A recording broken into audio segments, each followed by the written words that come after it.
A running theme for a while now has been companies and restaurants changing from their iconic branding to this very corporatized, um, stale, sanitized version of its former self. We've seen it happen with pretty much every big fast food joint. Hell, they even did it to Chuck E. Cheese, of all things. It's crazy. But while there are many people who will cry about any change that happens and say it's woke or whatever, I think really this is just a situation of capitalism rearing its ugly head and causing an unnecessary change because it's all about increasing profits and to hell with the artistic vision or the integrity of a brand or anything else that customers or fans of something or whatever might enjoy it for. Hey everyone, my name's Christian and I have a lot to say about many things. I want to talk about Cracker Barrel and its new logo. Before we get into this, one thing I just want to point out is yeah, the one on the left is iconic. The one on the right is, like I said, it's very stale. It's very corporate. It's flat. It's just not. It's lame. Um, Interestingly enough, I did find this. I was curious about this. So I was wondering how many states actually had Cracker Barrel. It turns out most states do, except for it looks like Washington and Wyoming. Oh, and Vermont. However, my state, which makes sense, we actually have the most Cracker Barrels here in Florida. So I guess it makes sense as to why I've seen a good number of Cracker Barrels, and I've been to a few throughout my life.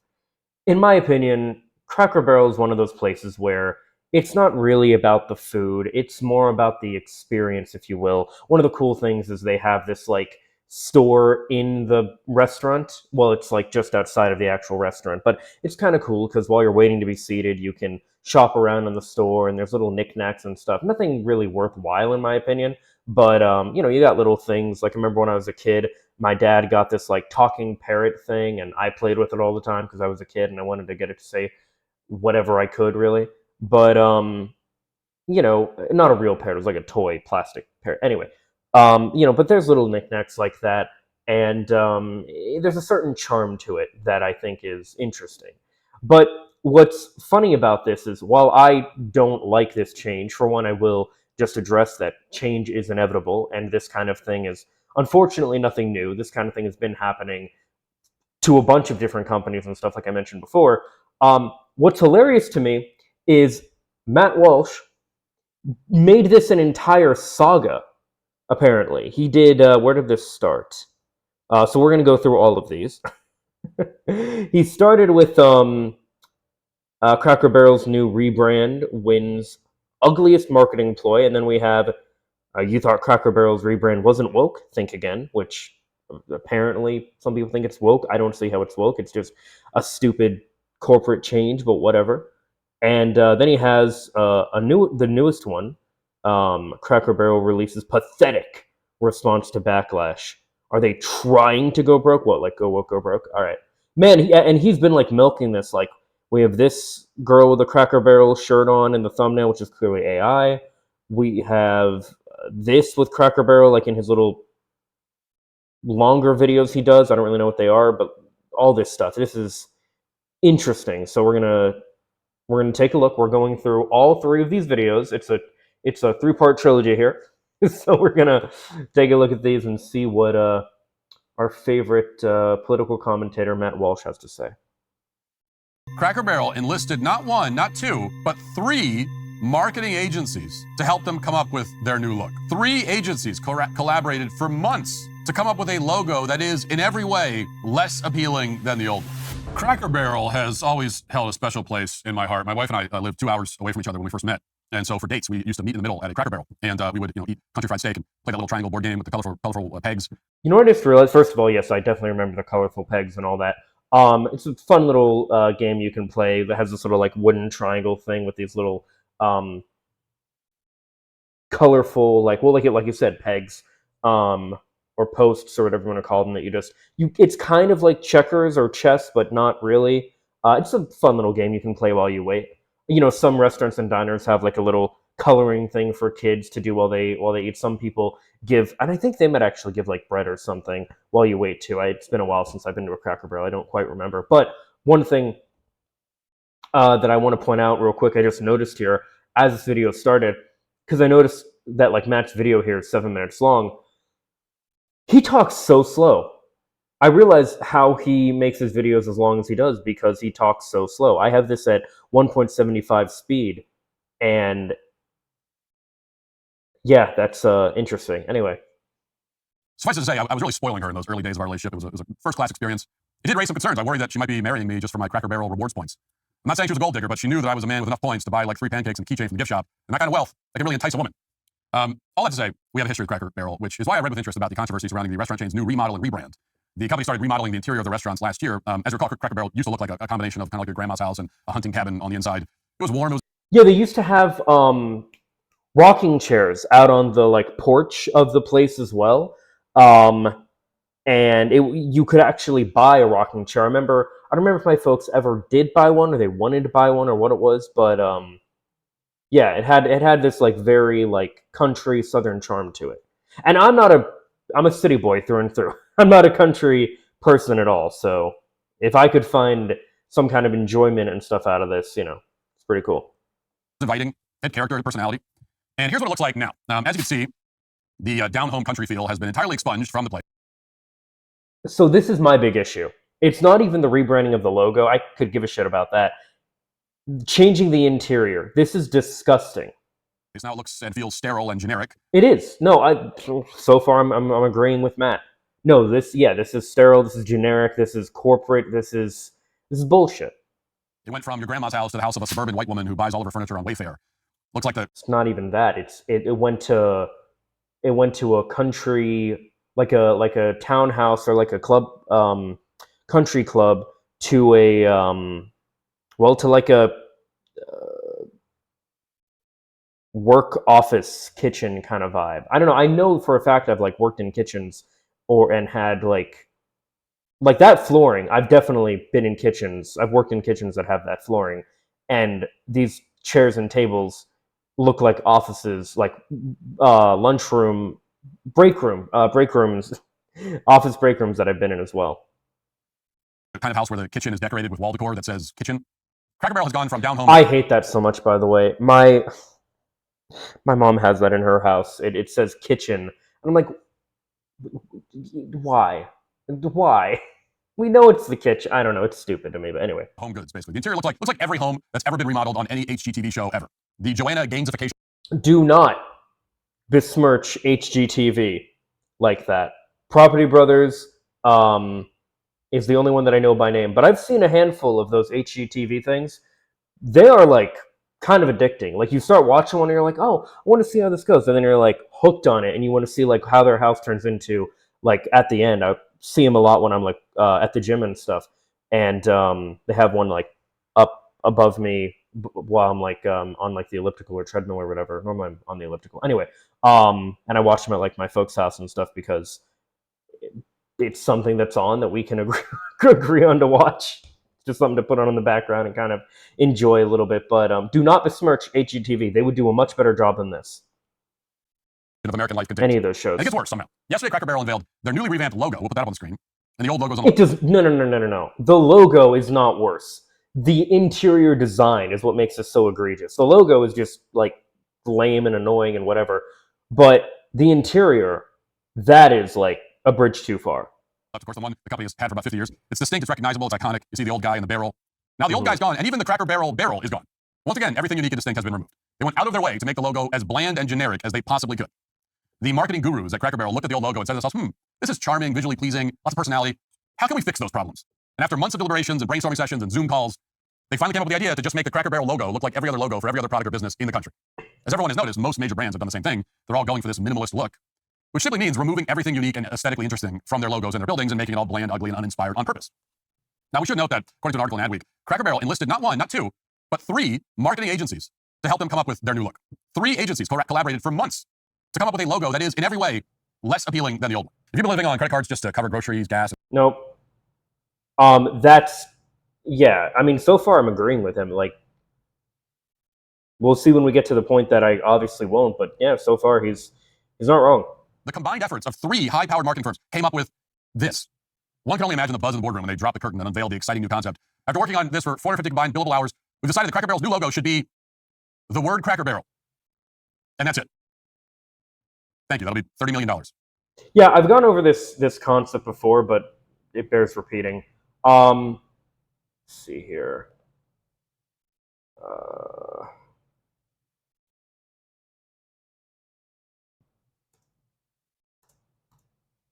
Yeah, let's like 2000s logos versus now. Yeah, McDonald's is a big one of this, but like everything. Is this the one? God damn it! Why does everything have to be so blurry on here?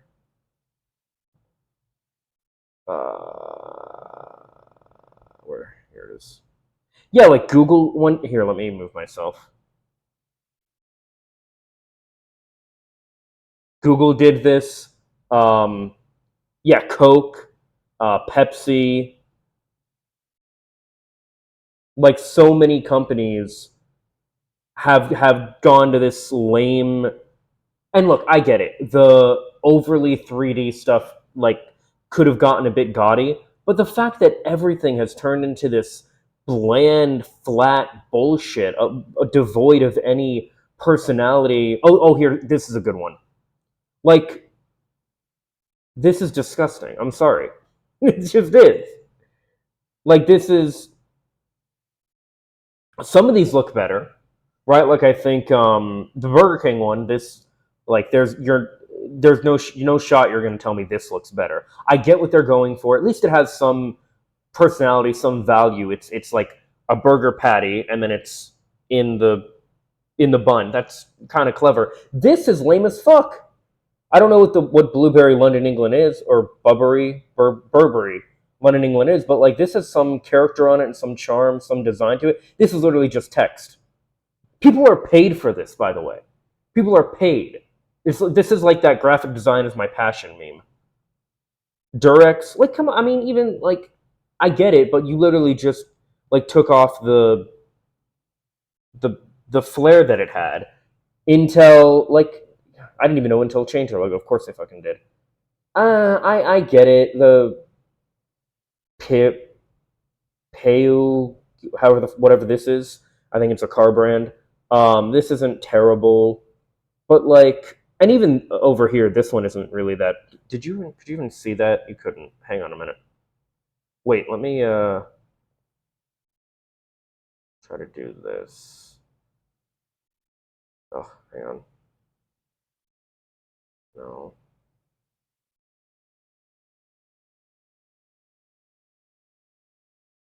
Okay, whatever. Um, what I was saying was, really, we can't. Okay, fine. I'll just move myself accordingly. We'll stay here while we go over the left, and then, anyway, like Pfizer. I mean, the old one definitely I think looks better. The new one has some charm to it. I'm not gonna deny that, but I'll say the Post-it one looks better, but it doesn't look really much different. The Pringle, this is disgusting. They just removed the guy's face. This could be Mario or like so many other like this is no. Rolling Stone, this is a travesty. Like, come on, this has such a cool like vibe to it, and then this is again just text. Sprite, same with Sprite. Like all you did was remove the graphic behind it. Okay, now we can move myself. Subway, no, the Subway one looks better. The old one looks better too. I mean, the new one's fine. It but come on, man, like the outline and like I don't know, man. It has more going on. Like this only has 3 colors, or this is 3 colors. This only has 2. This has white, yellow, and green. This only has yellow and green. Toblerone, I mean, I don't know. I think the mountain's charming. And again, it had an outline around it, and now it's just text. Warner Bros. Oh, come on, man. This was such an iconic logo. Oh my god, dude. St. Laurent, like all this shit, dude. This is so fucking lame. The Premier League one, this is okay. I can say this one's a bit busy, but at least I know it's about soccer. This one, what the fuck is this? Is it like the Orlando Lions or whatever? I don't know what that. Um, I mean, come on, dude. This is like the charm and it's so fucking corporate and cynical and sanitized and like, it's so fucking lame. Moving on. This is, of course, just more evidence that the entire marketing profession is completely fake. It is a $500 billion industry staffed and run by people, mostly women, who have no clue how to market anything. The marketing industry exists primarily as a jobs program I think I have to throw in mostly women. Gotta throw in that light misogyny, right? for talentless women with useless degrees and lots of college debt. That's what it is. And speaking of talentless women, the CEO of Cracker Barrel is a woman, of course, we kind of already knew that, named Julie Messino. And she went on Good Morning America yesterday to explain why the company decided to make all these changes that are sure to appeal to precisely none of their customers. Watch. The Cracker Barrel needs to feel like Okay, now we have to put the speed back down because we have a person speaking normal. the Cracker Barrel for today and for tomorrow. And again, the things that you love are still there. We need people to choose us, and we want people to choose us because people love this brand. They've loved it. Everybody's got a story, right? Did you go to Cracker Barrel on the way to your grandma's when you were playing traveling soccer or whatever those things are? Our job is to make Cracker Barrel a place that they want to be today and tomorrow. That's not. Yeah, so it's a cynical, fruitless effort to try and modernize themselves to have the most broad appeal as possible. Guys, this is okay, and this is such a huge problem with capitalism too, right? Not everything is going to be for everybody. But the problem is when you're a company where your only goal is to continuously increase profit, you have to make it more and more for everybody, which is stupid. Not everything is going to be for everybody. It's ridiculous to hold anything to that standard. You know, we tell people and we understand that like, hey, you're not going to be for everybody. Like, not everybody's going to like you. That's okay. Find your people. Be your authentic self and find your tribe, find your whatever. Why does that same mentality not apply to companies? Because it's the same thing. I'm sorry, but like we looked at Durex earlier. Durex isn't going to be trying to appeal, I hope not, to people who aren't buying condoms. I don't think they make anything else. Like, what are we? They're not going to be appealing to people who aren't fucking, that don't need condoms, right? The car companies are not going to be appealing to people who aren't driving. They're not going to be, oh, we have to have the broadest appeal. We have to appeal to kids. We have to appeal to people who don't have a license. We have to, like, what? No, this is stupid. This obsession with appealing to everybody makes you ultimately appeal to nobody. It's so, we are in an era where people more than anything crave authenticity. This direction that all these companies are going, Cracker Barrel seeming to be the latest offender, is the height of inauthenticity. It's so tone deaf. It's ridiculous. Cracker Barrel of today. That's exactly the kind of meaningless corporate speak that you expect to hear from a female CEO who looks and sounds like someone who would never. What does it matter that she's female? Why do you have to, who cares? What do you mean? That's the sort of corporate female. This is, okay, this is part of the problem with these people, right? Someone like Matt Walsh will correctly point out the bullshit that a company like Cracker Barrel is doing, but then he has to take that as a moment to sprinkle in some bullshit like misogyny or some, oh, it's a woman running the company, or, oh, marketing's a meaningless degree, or, in his next video we're about to go over in a minute, apparently the logo is woke for something. Like, it's stupid. It's like, dude, shut up. Be caught dead actually buying the product that her company sells. Reminds you of Alyssa Heinerscheid. Remember the former VP of marketing for Bud Light? She's the genius who decided to enlist Dylan Mulvaney because she didn't want the brand. Oh my god, the same kind of thing. Lauren, fuck, what is her name? Oh my god, I'm blanking on her name. I talked about her in another video recently that I recorded earlier today, actually. I want to say like Lauren Gray, but that's not it. Lauren, fuck, she does like she like still wears a mask outside. She's a really good journalist though, but she still wears a mask to prevent COVID.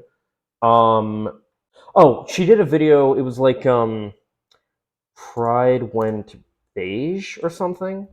I don't know if it's still. Oh, Taylor Lawrence. I don't know why I thought Lauren was her first name. She did a really good video. I guess I might as well pull it up now that I'm on her channel here. She did a video about. Shit, what were we just talking about? I totally fucking lost it. Oh yeah. Oh no, it was about this actually. Here. Um, Great video, The Rise and Fall of Rainbow Capitalism, with Matt Bernstein or Bernstein. I'm not sure how you pronounce it. One of the things that she talks about in the video is how like the start of it was the controversy with Dylan Mulvaney, where basically because of that, a bunch of companies were afraid to work with LGBTQ people as like brand ambassadors or anything in the future. But the other thing about it is that it doesn't it didn't really hurt them that much. And also, Dylan was barely on. She got like one can, like one thing of cans with her face on it, and people were like, "We're boycotting Bud Light" and all that shit. And it's like, I don't know. It's one of those things where like, you know, everybody believes in cancel culture and stuff like that when it benefits them, and that's what these people were doing with that kind of stuff. But anyway. To appeal to frat boys anymore. Alyssa never had a sip of Bud Light in her life. Julie has never been inside a Cracker Barrel. Doesn't even know what country fried steak is. She's probably vegan. These are the people who are now in charge of basically every beloved American brand in existence. And that's why they've all been stripped of everything that made them beloved in the first place. But does this really matter? I mean, should we care that Cracker Barrel redesigned its logo and its restaurants to make them all sterile and soulless? Should we care that every American brand is like doing the same thing? Yeah, we should. I mean, it's easy to look at one little piece of the problem and shrug it off as no big deal, but you put it all together, you see a deliberate and far-reaching campaign to drain our culture dry, basically. An effort to make everything ugly and empty. An effort that even extends to Cracker Barrel. Yes, but this is the problem with people like this, right? They can diagnose the problem, but they have no idea, or they can see that something's wrong, but they don't realize what is actually causing it. Like, it's not an effort to be woke or because it's a woman running things or whatever. It's because of corporatism and capitalism. It's because when you have the bottom line is to just keep growing, keep making more and more money, which I love the quote that you know, the mindset or growth for the sake of growth is the mindset of cancer. Very good quote. It's ridiculous. It's like, what is the point? Oh, so we can keep our shareholders happy and stuff? Who gives a fuck? Like, are you developing a product for the people or for the shareholders? Well, in reality, they're developing it for the shareholders. The people are like someone they have to appease in the meantime. But you know, it's ridiculous.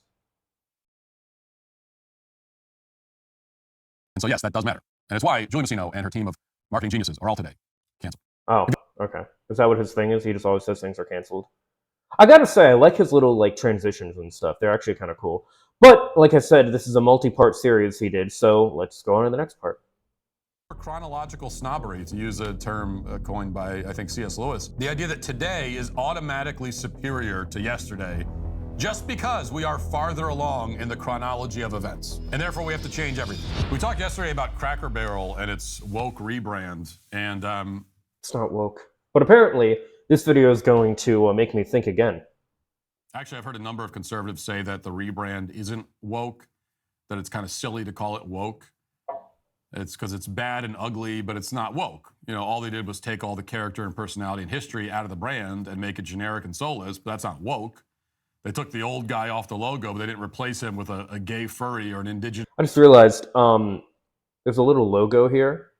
There's 10 decades of the Daily Wire. Daily Wire's been going since 2015, huh? Well, okay then. Trans, bisexual, or whatever. Hopefully they don't get 10 more years. So it's not woke, is the, you know, what some conservative. Okay, by the way, I really liked his little logo he had for his transitions and stuff. I think I still, yeah, like, hold up. I like... If you'd like to see what else I have to say... No, fuck off. I just want to see the transition logo. Trying to find it. Come on. Come on.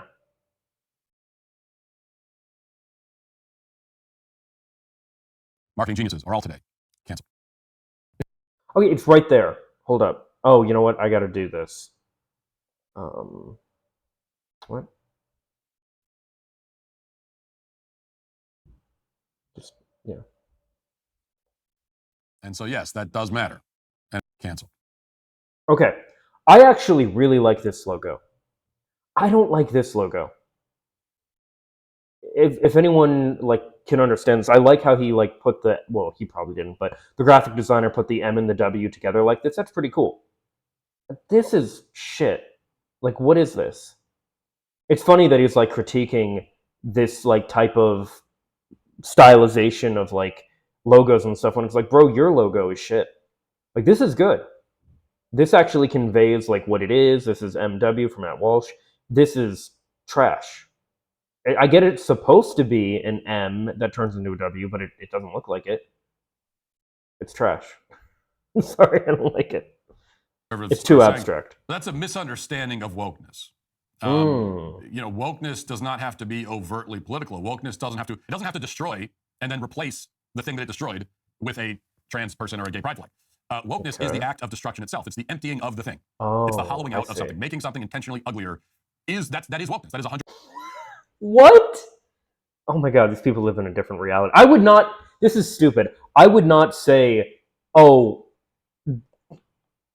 I wouldn't say the reverse of this. I wouldn't say this is conservative by nature. Like, no, this is something that like everybody should be able to agree is just like a bad change. Like, this isn't a woke versus anti-woke thing.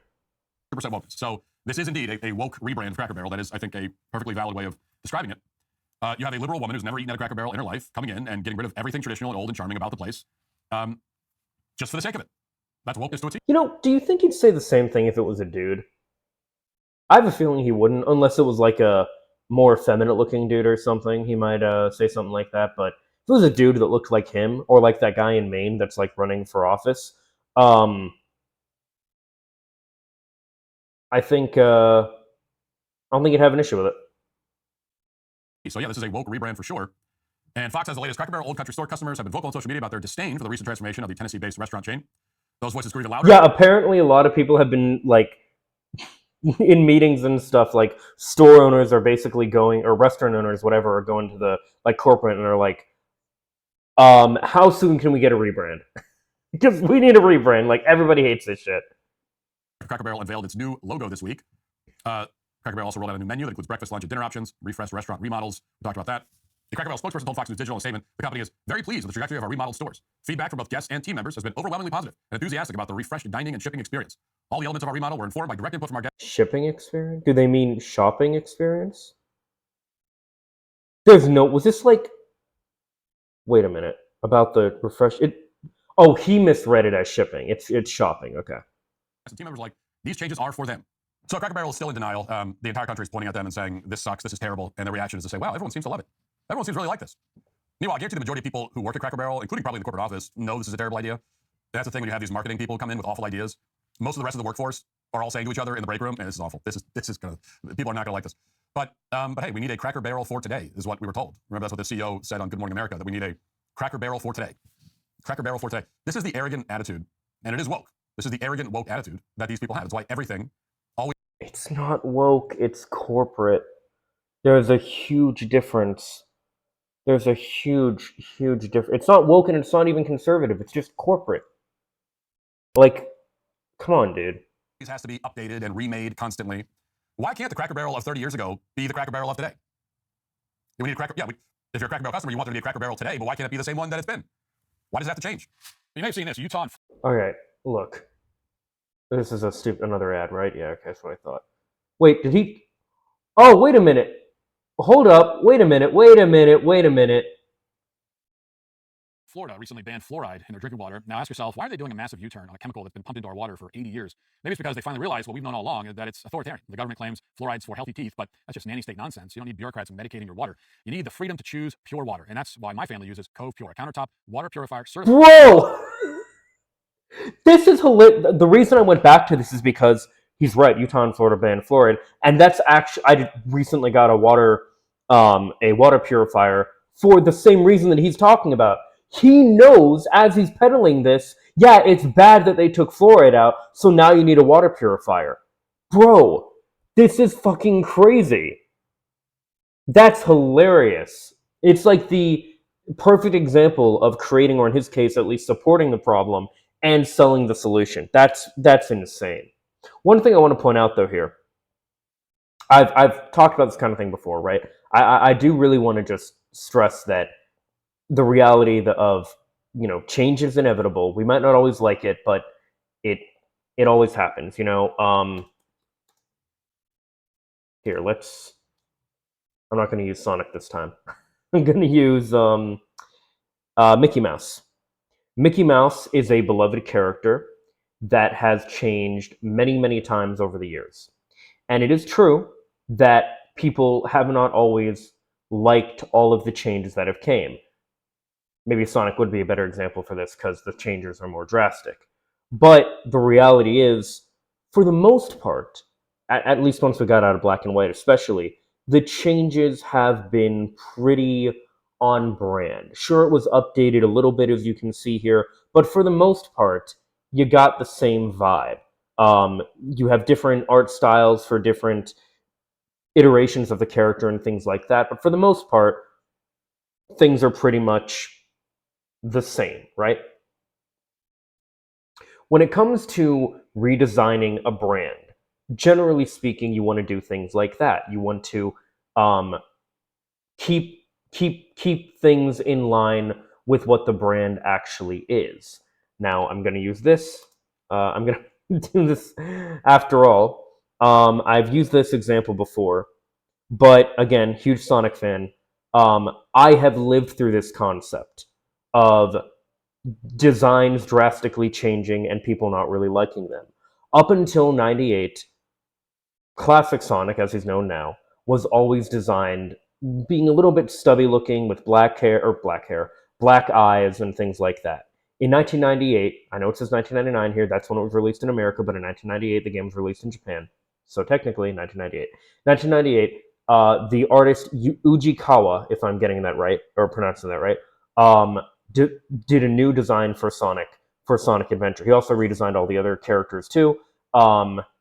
This doesn't even have the movie design, but from here you can see something that still stays pretty consistent throughout the games, and even here you see it still stays pretty consistent with like the green eyes, the longer limbs. I mean, here we had like longer quills and stuff, and stuff like that. And then in 2014, although like oh my god, I got to move this thing again.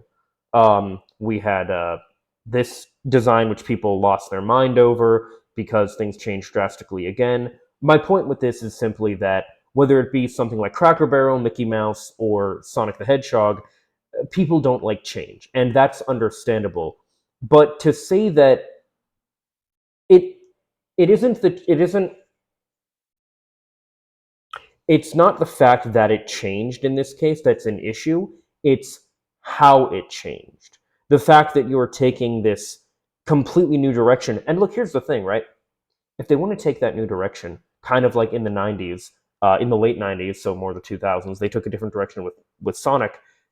You can do that, but you might alienate some other fans along the way. Artists reinvent themselves all the time. People reinvent themselves all the time.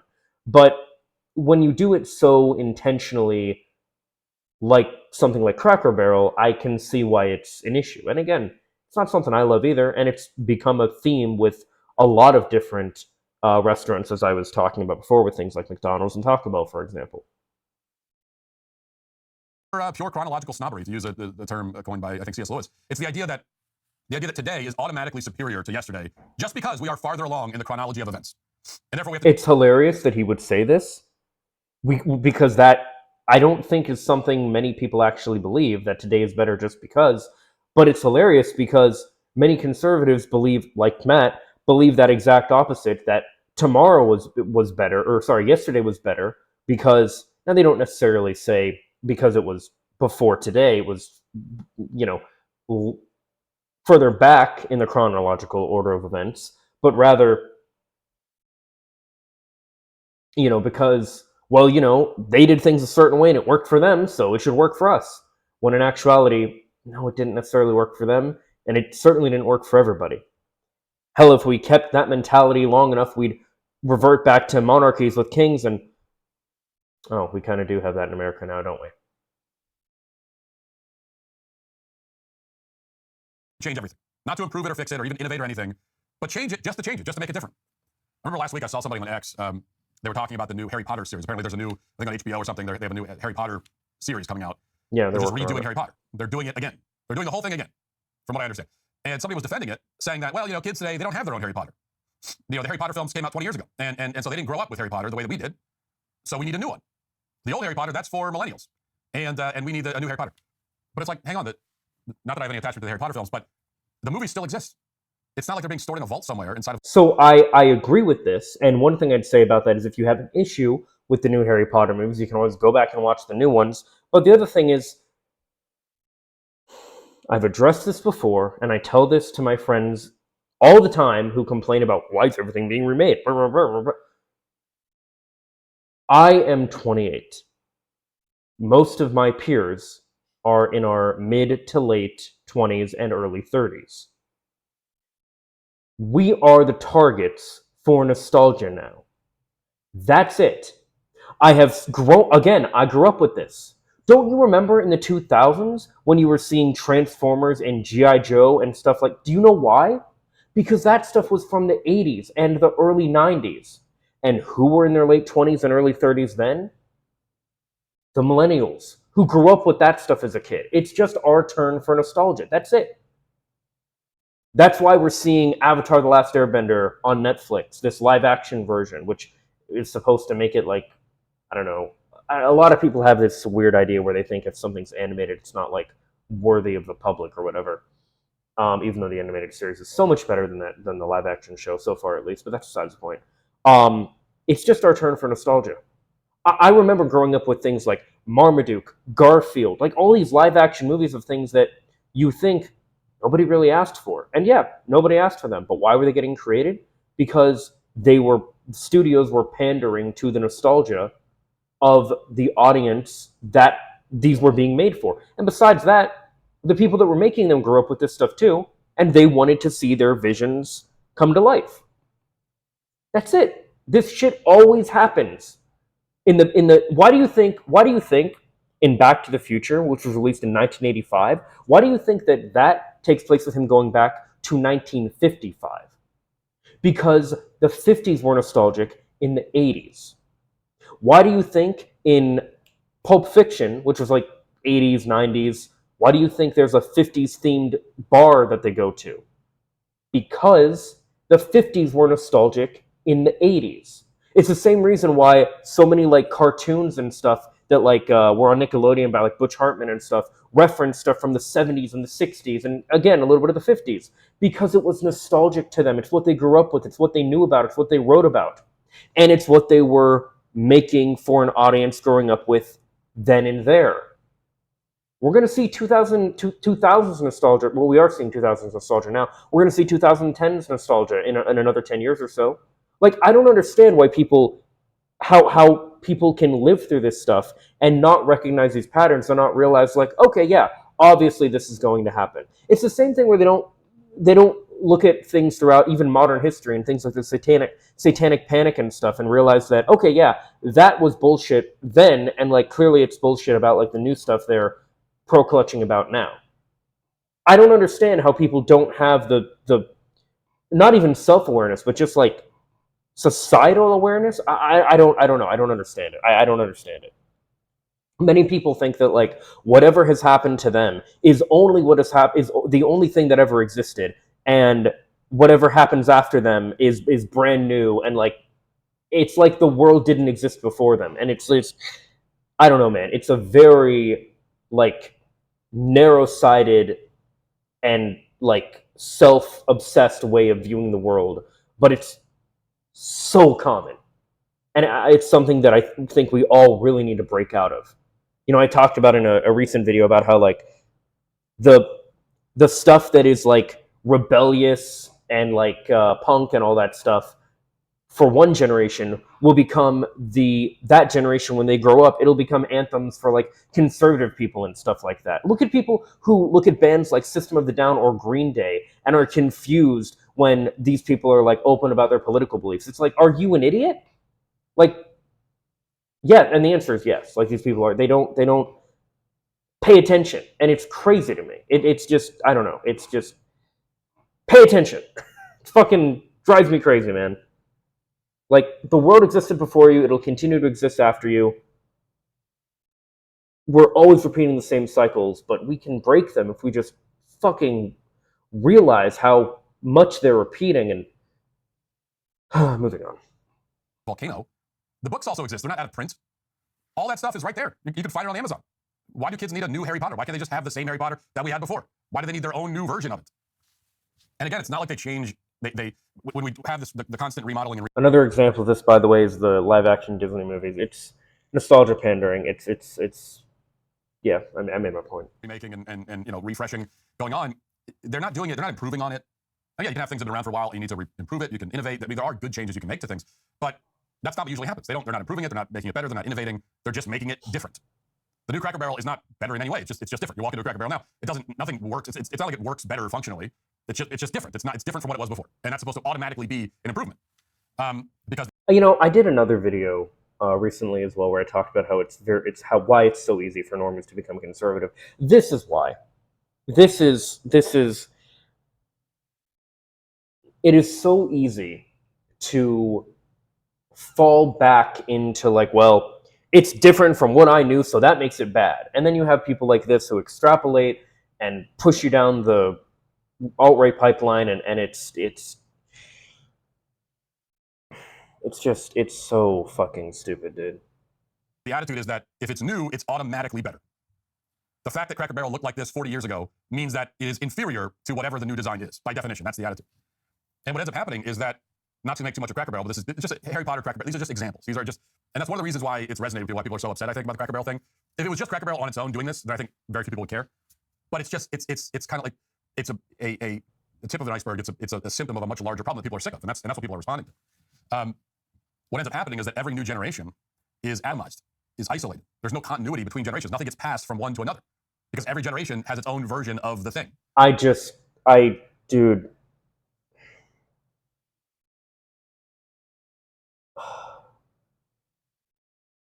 Come on, man.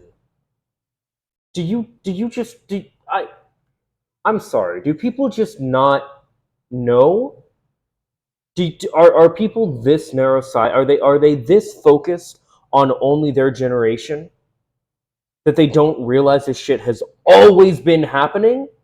We can take it all the way back to at least the 50s. You had rock and roll with Elvis Presley, Chuck Berry, Buddy Holly, what was his name? Something in the Comets. B.B. King, Fats Domino. Like, you had these guys who were like doing rock and roll. Then you had the Beatles, and you had the Stones, and you had the Who, and you had the Doors, and you had all these bands who were like very influenced by that stuff and continued to make stuff their own. Then in the 70s, you started getting bands like Led Zeppelin, and I don't know many 70s bands now that I think about it. Van Halen, was that 70s or 80s? Wow, I really don't know 70s. Pink Floyd. Anyway, you always have people like iterating on things that came before and reinventing it for not even just like as a cynical thing for the next generation, but just in their own style. You had this stuff has been happening with music is just the like easiest example I can think. In the 80s you had bands like you had Bon Jovi, you had you had all these things, but like each decade, each like group of years had these bands and these artists that reiterated on stuff that came before them, and the same generation that grew up loving Elvis Presley or loving the Beatles also thought that Twisted Sister and who was the other band that they thought was like satanic during the satanic? I don't remember, but whatever. Bands like Twisted Sister were evil when that same stuff was said about Elvis and the Beatles when they were growing up. But people don't realize that this shit just keeps happening over and over again, and it just drives me fucking crazy, dude. Wake up. It's like the most...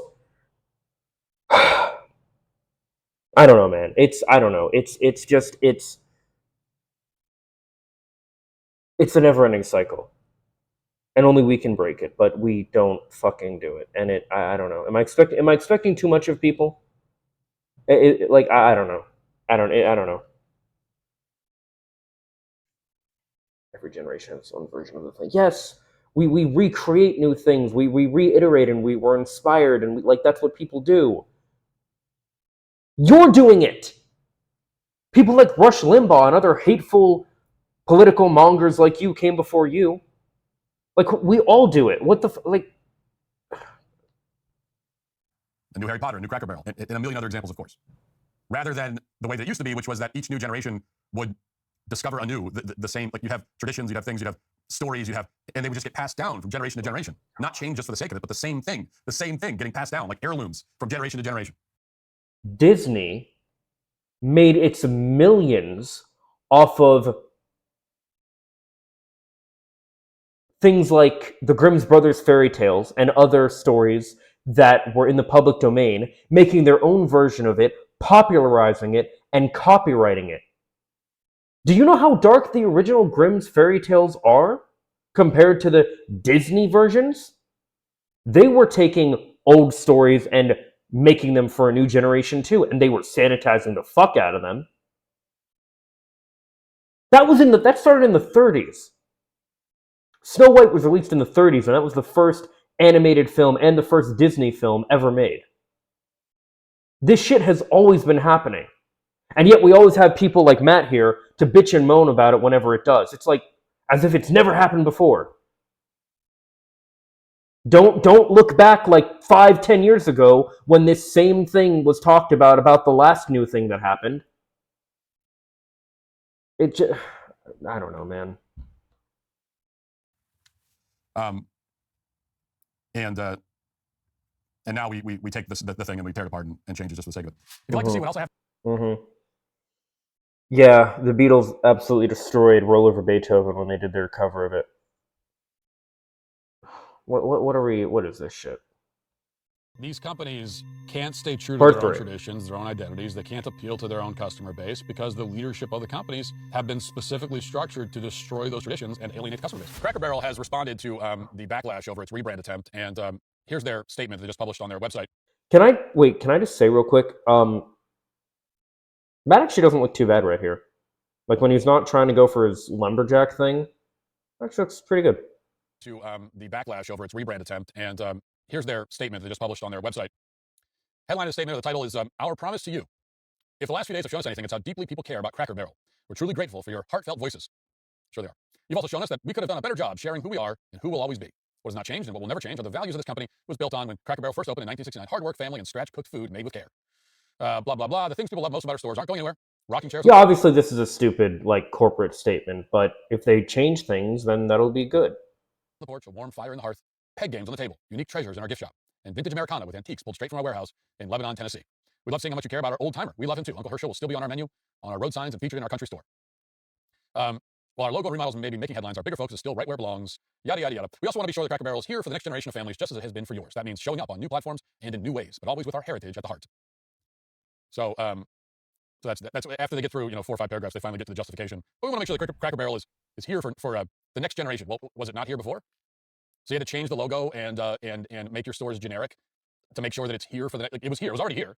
The next generation could go to Cracker Barrel the same way that. Okay, were they not able to see it? Was there some sort of? What are you saying exactly? But it's always a good sign when you have to write an entire novel to explain your company's rebrand. Isn't that a good sign? Isn't that what you're going for? No, I think actually no.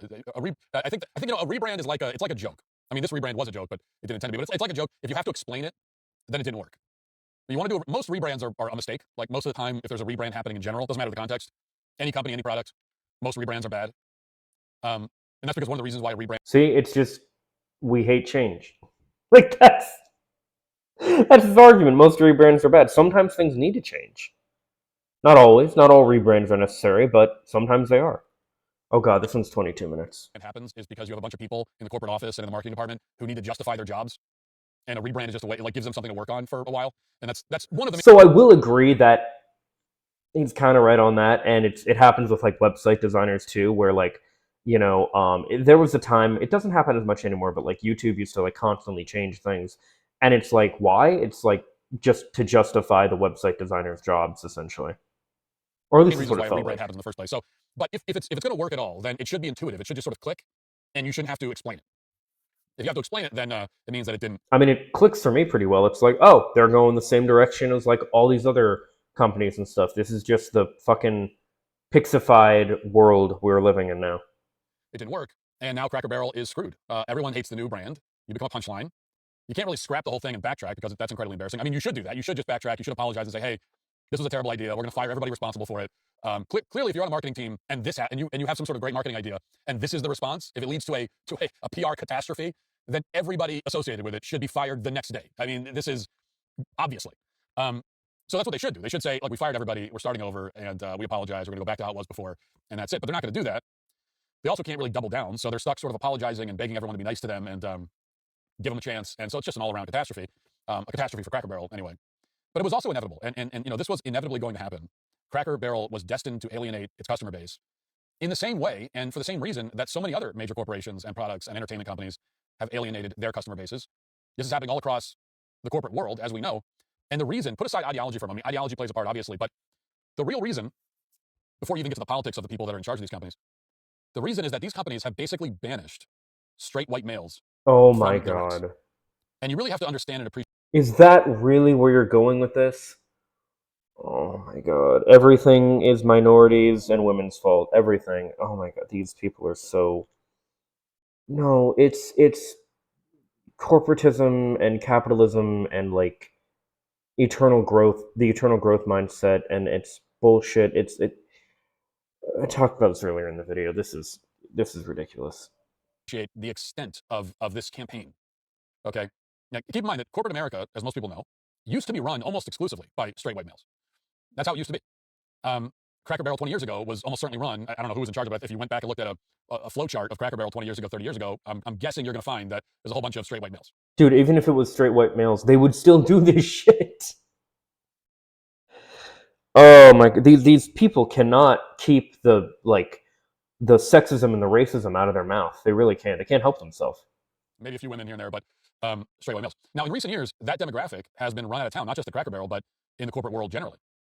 You're familiar with the phrase demographics are destiny. Well, that's true. And it's not just true of countries, it's true of companies too. If you radically and intentionally change the demographics of your Demographics are not destiny. We see very much how so much of not Latin America, but like Latin people in America voted very much against their own interest and are now seeing the repercussions of that with ICE knocking on their doors and arresting and detaining people who, some of which are actual citizens, but like don't have their papers on them or whatever. No, demographics are not destiny. This is ridiculous. leadership structure, it will end up radically changing the services and products that your company provides. And now these companies, Cracker Barrel is a prime example, don't know how to appeal to their own target audience. They don't know how. The new Cracker Barrel doesn't know how. No, it's not that they don't know how to appeal to their target audience. They changed their target audience. They're trying to broaden their target audience and be as appealing as possible to the most amount of people. But in an effort to do that, they've ended up alienating their core audience. And like, dude, I don't know. Maybe okay. I'm gonna give him and people that don't understand this the benefit of the doubt.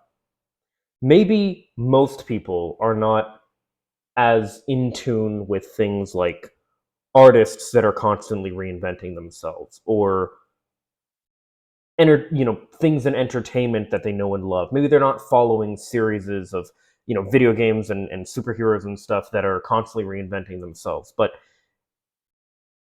rebranding and rechanging things and trying to constantly appeal to a broader audience is something that these people always, always, always talk. I can't tell you how many times I have heard artists, some of my favorite bands, say things in interviews like, oh yeah, this record, we're really trying to go for like more of a mainstream appeal, but we really want to like keep our core audience too. Or they'll go to another record and they'll say, oh, this is a lot more stripped down. This is a lot more like rock and roll, a lot more back to basics, our kind of bread and butter, stuff like that. And it's more for the fans and stuff like that, right? And they're these guys, like companies, businesses of any sort, are always trying to continue to grow their brand. That's just what they're doing. So they're always going to say shit like this. It's not in an effort to alienate or be more woke or any bullshit. It's just to grow, to get more audience members, to get more customers. That's all it's ever about. That's all it's ever about. Oh, to be the old Cracker Barrel. That's not to make an excuse for them. But the people running this company, like, they can't. Cracker Barrel was this kind of down-home Americana sort of thing. And you could say it's Lust Americana. Great record by MGK. Listen to it if you haven't. It's fucking amazing. People running the company, they don't know how to do that. And in particular, the people that are in charge of the marketing and PR at these kinds of companies, they literally don't know how to appeal on those lines to that sort of crowd. Now, when I first saw the rebrand, how they got rid of the old white guy on the logo, how they decluttered the restaurants, made them all look like a Joanna Gaines house. When I first saw that, like so many other people, before I even saw anything about the CEO or anything else, I saw that. My first thought was, okay, well, they put a bunch of women in charge. It's very obvious. This is very obviously the work of upper class, urban, liberal women. How I don't think he's being honest here, but if he was, how could you look at something, especially like that, something that's just bland, and think, oh, women did this? Like, really? Please tell me. What about this? Well, this right here. What about this screams women? I would love to know. Maybe I wouldn't love to know because I don't. Like, what? What about this screams women, and what about this screams men? Like, come on, dude. This is so stupid, man. Everything's a culture war, dude. Everything's a fucking culture war bullshit thing. It's just a bad rebrand. That's it. It's not a men versus women thing. God, it's so stupid, man. It's just corporatism and bullshit and always having to constantly appeal to shareholders and grow and all this. It's just fucking it's this shit. That's all it is. It's nothing new. It sucks, but like it's not some woke bullshit. Also, he hasn't we can get rid of this. He hasn't proved in any way, especially in this video, he didn't prove in any way you thought Cracker Barrel's Rear Man wasn't woke. Think again. His way of saying it was woke was because woke is to destroy. Like, what the fuck? Under the age of 50. Like, this is you see that, you look at the restaurant, you see what they've done with it, you look at the logo, and you immediately know, okay, this is liberal urban women from corporate America, 50 to 55. No, you see this as corporate bullshit. This is not liberal women that made this. Is just all right. Well, whatever. Younger, and also probably some gay men. That is who is responsible for this. And that is the group, by the way, that runs like everything now. I mean, they're in charge of they've taken over everything. And not because they've earned it or they've achieved it, but because they've been put into these positions artificially in the name of DEI and feminism and girl boss feminism and all that sort of thing. And when I say that this group these liberal urban corporate women, when I say they've taken over everything, it's even worse than you think, and it's worse than I thought. But you have to sort of dig into any particular example to really see it. So again, just using. I'm gonna let him dig into it first, but I'm really curious who the actual the people on the marketing team were that were worked with for this, because if it's not straight liberal women, we might have a problem, Matt. Cracker Barrel as a microcosm, as an example. I want to show you just how radical and total this takeover is. So I spent like 5 minutes on Google, and this is what I found. Just to show you the people who we can assume were primarily responsible for this rebrand. So first of all, as we all know by now, we have the CEO, female, Julie Fells Messino. Woke woman, comes from the corporate world. Probably never eaten at a Cracker Barrel in her life. So we know about her. Next, we have the CMO, the Chief Marketing Officer. Obviously, this person very heavily involved in everything that's happened. This is a person who just came on recently in the last year. And that person's name is Sarah Moore, obviously a female. Another key player, presumably, is Cami Spilliards Schaefer, Senior Vice President, Chief Restaurant and Retail Operations Officer, female. Now, I'm not cherry picking, by the way. I mean, there are some men on the management team. If you go to the website, you can see that. But they mostly have positions like CFO, their financial supply chain officer is run by men, presumably not as involved in marketing and branding. Cami Spilliard-Schaefer, on the other hand, is one of the Cracker Barrel executives who's been on the record issuing statements to justify and explain the rebrand. So we can assume, also she's in operations, so we can assume that she's involved in this. So we have Julie Messino, Sarah Moore, this other woman, all women. Now, in fairness, there's one guy, Chris Edwards, who's the chief strategy officer. Sounds like a title that may be involved in something like this. I have no idea if Chris Edwards is a straight male or not. I have no clue. But I knew he was going to do that. I knew he was going to do that. Oh my god, these people are so fucking disingenuous. He's just going to blame everything on women or minorities, and then when there is a man, he's like, well, he's probably not straight. Come on, dude. How do people watch this guy? Is he always this annoying? He's been this annoying in everything I've seen him in. How many views does this shit get? 3 point. What are some of the comments saying? We hear you is code for we don't care. I mean, that is true. Female CEO wears glasses just like Rachel Maddow. That explains everything. How does that explain everything? What is wrong with you people? We promise to respect our guests until the press goes away. Then we'll go back to our DEI. Oh my god. Radical feminism, the destroyer of worlds. Yes, how do you still not understand the intention is purposely to diminish beloved American traditions? I'm gonna lose my mind. When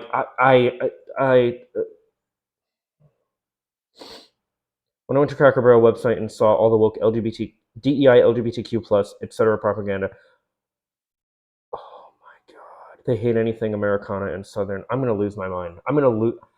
Well, at least we know people watching this are not like making fun of Matt. They're like actually enjoying his content. They've been woke for over 10 years. I want them to fail. I'm gonna lose my mind, dude. How are they this fucking stupid? I mean, I guess Matt cultivates an audience like him, so it makes sense, but holy shit. I was hoping they'd be like tearing him apart in the comments. No, this is crazy, dude. Also, alright, sure, let's find out. We might need that as an example later. Did I spell it right? Hope so.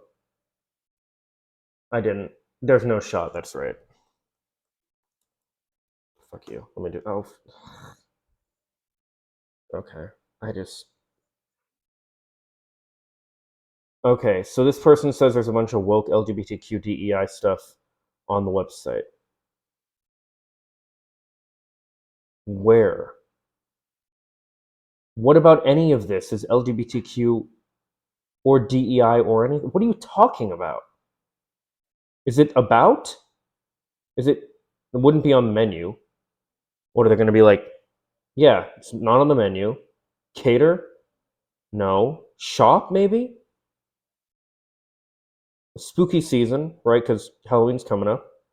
Fall stuff, okay. Cozy vibes, whatever. That's cute. It's a little cute Christmas thing. And look, it's what's clearly supposed to be a dad, a mother, and a son.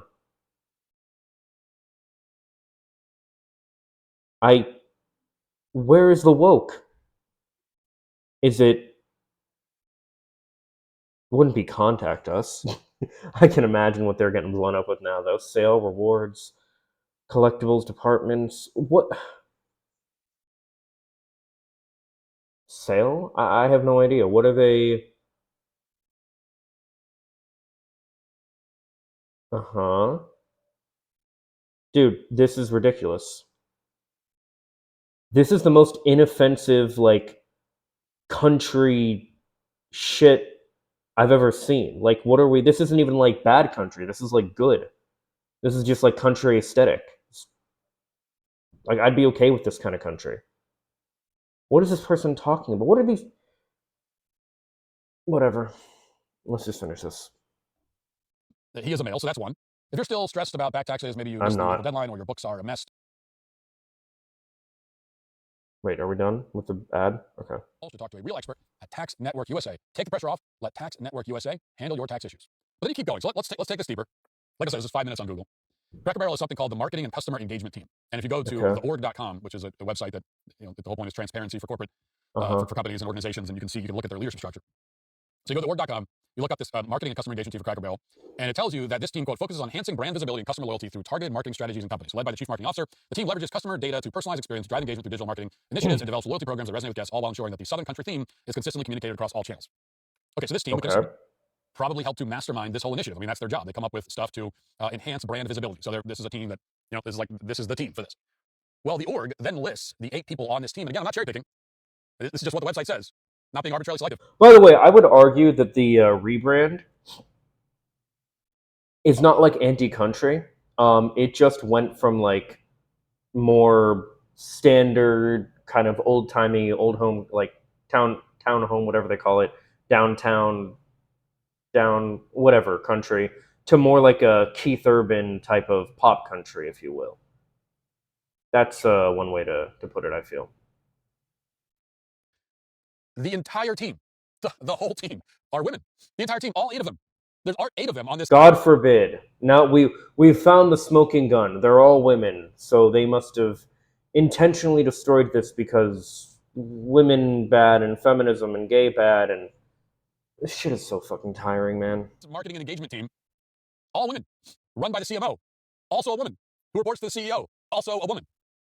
I mean, that doesn't happen naturally. That doesn't happen. That's not like you know. Women getting into positions of power, that doesn't happen naturally.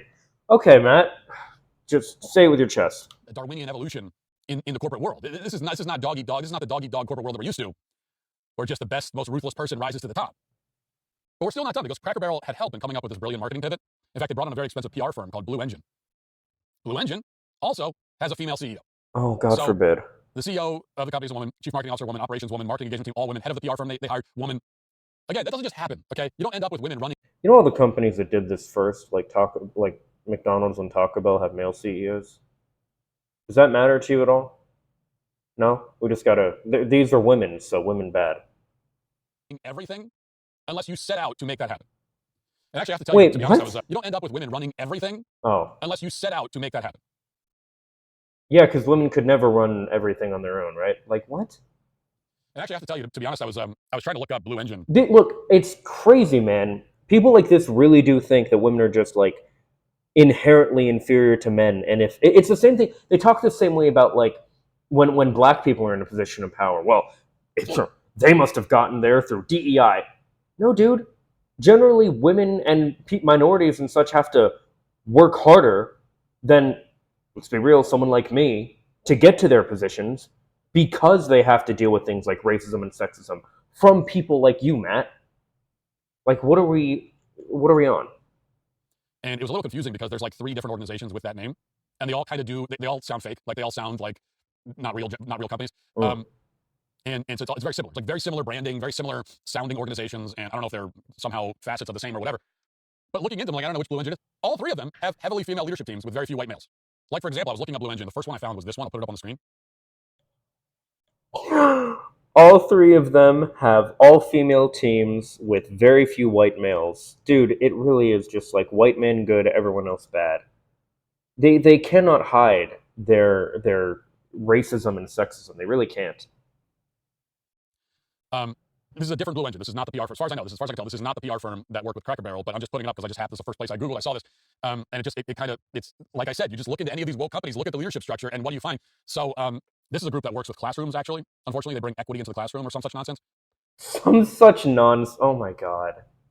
How can you be so hateful? Can I zoom in on this? I can't. Okay. All that you can tell from this, literally, is that they're women. That's it. Oh, and there's dudes too. But, like, that's all you can tell. You have no idea whatsoever what any of their political, social, or otherwise prescriptions are. She could be a right-wing MAGA chud. She could be a radical leftist. She could be a commie. He could be a centrist. Like, we don't know what any of these people are. She could be a normie. She could be a, I don't know, a fucking massive donator to BLM or something. Like, I don't fucking, like, these people could be anything. You know what I mean? You don't know shit about them. Right? She could also be, like, a really just genuine, cool, fine person who's, like, active in political stuff. And, like, any of them could be. They could all be the worst or the best. Like, you don't know shit about these people. Fine. So this is a group that works with classrooms, actually. Unfortunately, they bring equity into the classroom or some such nonsense. And anyway, what do you know? Look at the almost entirely women in leadership. 16 people, like 2 white men, 10 or 11 women, and the rest are Hispanic guys. Bro, even Hispanic isn't good. They have to be white. They have to be male. They have to be straight. They probably can't be. I swear, if they were those things, he would complain that they're like too feminine or whatever. Like it, there is no winning with these people.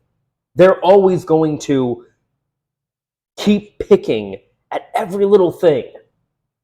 It's never going to be good enough. They're always going to find a way to blame people for their like. It's identity politics. Like this is why identity politics are stupid when liberals do it. It's stupid when conservatives do it. It's fucking dumb. You don't know shit about someone's political or social views just because of their identity. You can make inferences that might be correct, but you can also be very wrong. That's a different Blue Engine. Our Blue Engine does have a female CEO, apparently, no surprise. So women are in charge of this thing at like every level. Woke, corporate, urban. I really have to wonder, right? People like Matt and fucking Kirk in the video we were watching. Well, it'll come out yesterday at the time of recording. Where he was talking about Taylor Swift and you need to submit to your husband and stuff like that. How do their wives feel about this stuff when they talk with such disdain for women? Like genuinely, or like if they have a daughter, like you realize you're talking about them. Like what if like I don't know, it's crazy. I don't know how they can be with people like this that just talk so openly hateful about who they are. Like it's crazy. Women in charge, it's insane. Actually, it's not insane. It's exactly what you'd expect. And to be clear again, take any other example of some corporation going woke, alienating their customers, destroying whatever made them beloved and iconic. Any other example, and do the same exercise, and you'll find the same results. You'll find that straight white men in leadership have been wiped out, and they've been replaced by women, gays, and minorities. I mean, that's what's happening. And there's a reason why I could just assume that this was the case with Cracker Barrel without even looking at it. Like, okay, yeah, women run the whole damn thing. And then you look it up, and it's like, yeah, it's almost exclusively women in charge of this. These companies can't stay true to their own traditions, their own identities. They can't appeal to their own customer base because the leadership of the companies have been specifically structured to destroy those traditions and alienate the customer base. And any company. Just take another random example. I was curious about this because the NFL has been in the news again. Well, the NFL season is almost upon us. The NFL's been in the news again for like woke nonsense. I'm an NFL fan, I admit, unashamedly so, but I'm not a fan of corporate NFL. And they've been doing a bunch of woke stuff recently. They're putting the dumb slogans like that said "end racism" and be nice and don't hate people, whatever. They had those slogans. End racism and be nice and don't hate people. These are bad slogans. Dude, I'm telling you, people like this, they're just hateful. It's like the people that look at messages from like Sesame Street and stuff and like call that shit woke. It's like, dude, if you think like sharing is caring or be kind to people who are different than you is woke and you think that's a bad thing, you have some serious, like, you need to look at yourself really hard in the mirror and figure out, why are you so fucking hateful? On the field for a couple years, they took them off. Now apparently they're putting them back on. And then also they're introducing male cheerleaders. I'm sure you've seen this on social media. And when I first saw that, I thought, well, haven't we always had male cheerleaders? That's not new. Well, this is new because it used to be the male cheerleader played the male role. And so those were just the guys that were basically there to throw the women in the air, right? But the male cheerleaders that some of these teams are bringing on now are playing the female role. Now, they're not like trans, so they are males, but, well, trans are male too, but they're not pretending to be women, but they are playing. Dude, that's fucking hilarious. That little slip where he's like, well, they're not trans, they are males. And, well, trans are males too. He, like, had to double back and be like, oh, wait, gotta insert my bigotry. Can't seem too woke here. Holy shit, dude. Like the feminine role. It's so this is a forced. woke cheerleading thing. So I was curious. And I looked up the NFL's leadership team. The first thing that popped up was this. Now, this is not the team that would decide to put end racism on the field. At least I don't. Oh, Christ. It's going to be women and he's going to bitch about it. I think they would. This is the football operations team. So they have a more important job in the NFL. They are actually in charge of the game itself, in charge of the football operations themselves. And this team, according to the website, works to honor the game's rich traditions and position the sport for long-term success. Now, this is football we're talking about. This is why I think this is an instructive example. No woman has ever played football in any kind of actually competitive capacity. No woman's ever done that. There have been a few women who were place kickers at the college level for a couple of games. And don't they have like female football leagues or something? I don't know. I'm not a sports guy. Then they washed out. There was her name, but they made a big deal out of it. Well, she's a woman. She's playing NCAA. And then she goes to do a kickoff and she kicks it like 30 yards. They tried to claim there was a squid kick, even though it was a situation where you would never squid kick it. And then we never saw that woman ever again. So in reality, no woman's ever contributed anything meaningful to the game of football ever. Okay, women contribute meaningfully to society in many ways. They've never contributed to football ever in any meaningful way. Every single person in the country who has significantly contributed to the game of football has been a man. Every single one. Now, let's look at the people entrusted to honor the game's rich traditions. And you scroll down, and you look at this. Look at all these women. I mean, We literally have a dude at the top. I know he's not a white dude, God forbid, but he is a dude. this is NFL operations. Here's another dude. None of these women could possibly have any meaningful football experience. There is no way in hell, there's no possible way that any of them were more qualified than the hundreds of male candidates that were passed over for their sake. And look at all these women. This is a team of like 18 or 19 people. Almost half of them are women. How many straight white males? Keep in mind, many of the most iconic figures in history. Dude, again, it's not enough that they're males. They have to be straight white males.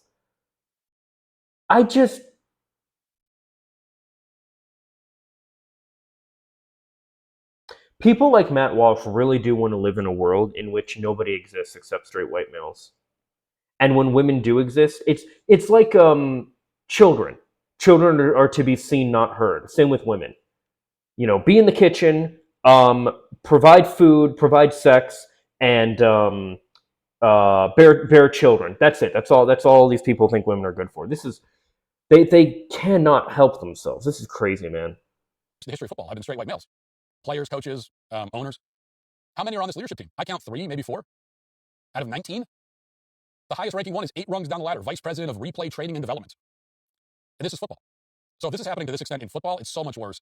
Do you realize most very successful people in football and basketball are not white males? Do you know what color skin they have, what the color skin they tend to have, Matt? A lot of them are black dudes. A lot of the guys in that thing he just showed are black dudes. Not that that matters, but if we're going to point out who has more experience, it's going to be more black dudes than it is white dudes. Oh, and some of the shit these guys get up to, after parties and that fucking slap in the ass after a game and shit, you're not going to tell me all those guys are straight. No shot. Everywhere else.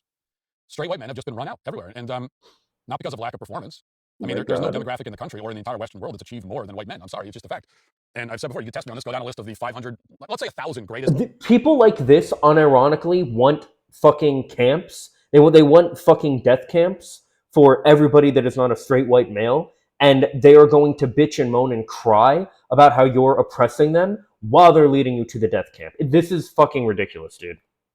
Innovations, achievements in the history of Western society. And how many of them were not done by white men? 2% at most. So we've taken this group and we've said, no, we don't need you anymore. We don't need you running Cracker Barrel.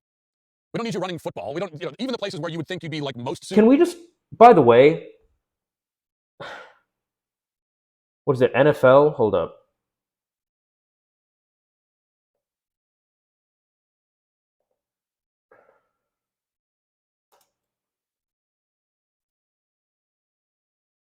I'll bet.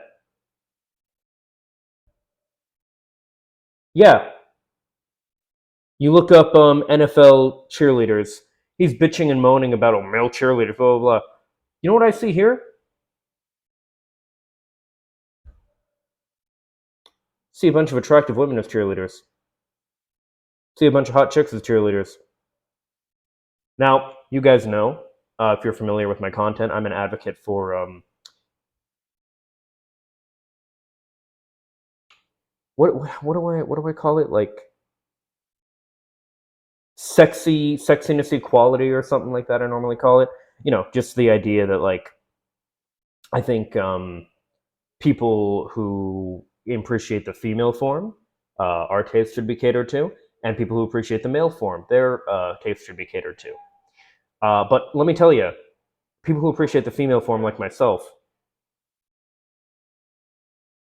we are not having our tastes. Our tastes are being catered to here. Like, these are hot women as cheerleaders, and it is the first thing that comes up when you search for NFL cheerleaders 2025. I have to, okay, here we have guys, okay, 12 NFL teams adding male cheerleaders. That's fine. Whatever. I would argue they should be in sexy outfits too for people that like men, which I don't know, maybe, I don't know. People that like men. Is this like appealing to you? Is this like a good, is this the same sexiness level to you as like this? I don't think it is, but you do you, right? If you do, like, hey, by all means, who cares? Who, like, look, we're looking at this. These are all chicks. Like, this is, there's one article here. Okay, let's see what this says, right? NFL adding, oh my god, what's this shit? This dark mode? No, it's, did it like force itself into light mode? Oh, that's lame. Okay, whatever. No cheerleaders in the national field, now been around since 2018. They'll be more prominent in 2025. Da da da da da. The Eagles and the Cowboys are scheduled to kick things off. All the players, coaches are getting ready for the season. So too are the cheerleaders, and that includes male cheerleaders. In total, 12 teams. Da da da da. Okay. Okay, so they're performing. I'ma buy a new Celine. Let her ride. Wait, can we not have the audio on? How do I?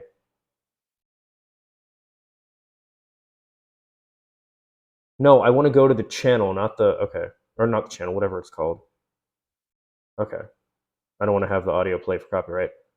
I don't know. Wait, what was that? Hold up. Where are the Where are the boys? I don't know. I heard they were throwing a fit. Okay, so there's male cheerleaders. Oh, so, and there's two hot female cheerleaders right here. Why do these people, like, they're not replacing the hot chicks, they're just adding them too. Like, I don't understand this. It's like white people aren't being replaced, they're just, we're getting to see other types of people. Why is this a bad thing to these people? This is a lineup of just a, like, this is just a ton of, like, what are we doing? Can we not? This is so stupid, man. God, everything's a fucking culture war controversy with these people. Who cares? I can understand if you were like, they're doing only male cheerleaders and no female cheerleaders. I get that. But like, that's not what they're doing. The babes are not leaving. They're just adding males. They're adding studs, I guess. What's the male equivalent of hot chicks? Hot dudes, hot studs? I don't know. I don't fucking know. Like, I don't get this stuff. This is so fucking stupid, dude. Alright, let's turn it back to dark mode. I don't like light mode. Oh my god. We don't even need you there. A decision was made to eject this group and ostracize them, and has it made anything better? Has it made anything better? Take any organization that has gone out of its way to bring down the number of white males in leadership. Have any of those organizations improved as a result? Any of them? And we all know the answer is no. If you'd like to see what else I have to say, This is hilarious, man. It's so telling.